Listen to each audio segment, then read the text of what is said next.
I'm going to be talking about my top 5 apps of this year and one app that I had high hopes for but I didn't end up using. In the lead up to the holidays, on the weekends only, I'm going to do my annual list of top 5s across all categories. If you're new here, my name is Janet. I talk about AI, tech, and culture.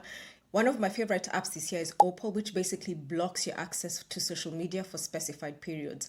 I have mine Monday to Friday, 10 to 4. I've always used the hardcore version. So once it's on, you can't go back and switch it off. I've used this for over a year. I've paid for it with my own money. The most useful thing about it is shifting your relationship with social media. It's made me have healthier habits, so like going for a walk at lunchtime instead of scrolling on TikTok. It's super effective if you still want to have access to your phone, but you don't want to have access to social media. The second app is Snipped, which is a podcast app that is AI enabled. And so it helps you to capture the sections of podcasts that you love, i.e. snips. So I use this on my daily walk. If I'm listening to a podcast, particularly if I want to learn a new topic, you can just press snip and it'll capture that bit that you're interested in. It then sends you an email with all of your snips. You can go on podcast episodes and see other things that people have snipped, and that in itself is also useful.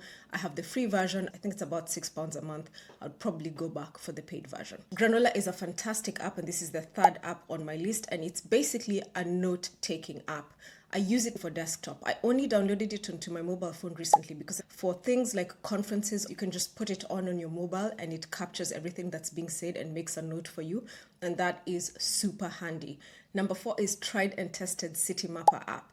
This year I've had so much traveling. Atlanta, Houston, Poland, Berlin. Doesn't matter where I am. If City Mapper is in that city, I can just change over and navigate my way as easy as possible. That is such a handy tool that saves a ton of time. The 5th app is UK specific and it's called SeatFrog. And it's an app that basically allows you last minute to bid for first class seats on a train.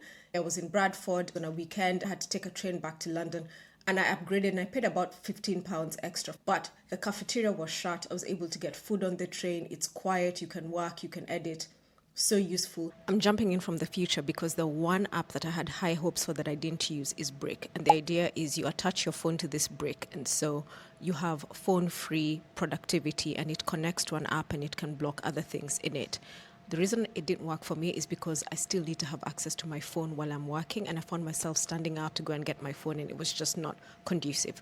To be fair to Brick, I ordered it a year ago, maybe even more, so it might have advanced. So the actual brick itself just looks quite cheap. Something like that needs to look a little bit more premium. I need to set up a Substack that has all of the links that I refer to in these videos. I'll put all of the links in there.